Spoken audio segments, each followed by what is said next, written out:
Hey guys, Drifter here. Welcome to Black Ops 2 In-Depth. In today's episode, we're going to be talking about the PDW-57, which I think is one of the best SMGs in the game. I'm not going to say it's the best, but it definitely competes with the best, and it's an excellent weapon to use early on in your unlock process. Now let's skip straight into the details, and let me tell you why.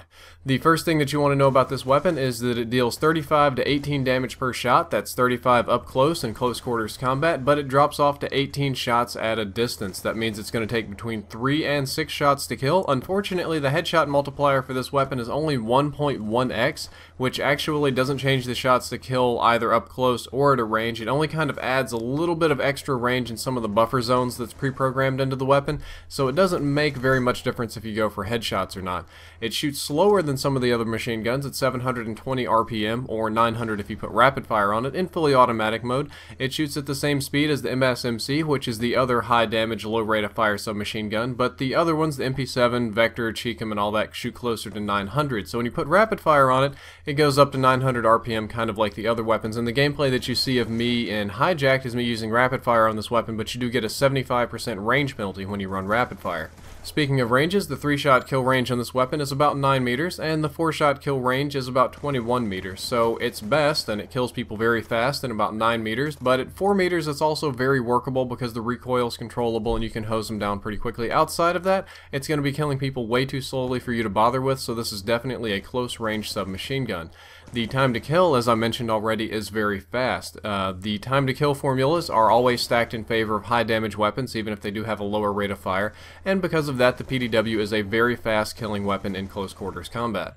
The recoil is low to moderate. I was originally going to say that it's low, but I found that a patch is going live in about 2 days, which is going to slightly increase the recoil. I've talked to some players on PS3 and I've seen their gameplay. It doesn't seem to increase it a lot, but it does bump it up closer to the moderate kind of range. Even after the patch comes out, you should be more than able to control the recoil on this weapon with no problems whatsoever. The iron sights are not the best that I've ever seen in a Call of Duty game, but they are very workable. They're clear, relatively unobtrusive, and the foresights are very workable, so I wouldn't say that you really need sights for this weapon. You can add sights, but they're definitely not necessary. Unfortunately, the PDW has a very slow reload time. As a matter of fact, it has the slowest reload time of any of the submachine guns of 2.59 seconds. That's how long it takes to go through the entire reload animation. If you reload cancel, you can reload cancel in about 2 seconds and shave off that 0.6 of a second. But it's kind of hard to time it right. That's to compensate for the extremely large magazine of 50, which we'll talk about later. The knife speed is 1.1 seconds, which is one of the faster knifing SMGs, and the run speed is 100% because there's no penalty for running a light weapon like an SMG. The raise and drop times are pretty standard for this weapon at 0.58 and 3.30 seconds, and the ADS in and out time are again the exact same as all the rest of the submachine guns at around 0.2 of a second for both. However, this is a little bit faster than assault rifles or LMGs. That's your bonus for using a submachine gun. The hipfire on this weapon is currently very good, however that's also getting nerfed. It's going to get a very, very slight nerf. I'm going to say even if I do run it through the pi r squared formula, it's only going to increase the radius by about 10 or 15% or less, so even after the patch it's still going to have very good hipfire. One of the places where this weapon really shines is in magazine count. It has a 50-round magazine in this submachine gun, which means you can kill a lot of people before you need to reload, just so long as you're not spraying all over the place. With extended mags, it goes all the way up to 67. I have used extended mags on the rapid fire class, and it's pretty fun, but considering the slow reload and the already huge magazine count, I tend to go with fast mags more often. That's definitely the strength of this weapon, and that's how it really competes against the SMC and the Cheekham and the Scorpion and some other fast-firing submachine guns, is that magazine count is just huge, and I think that that does make a big difference.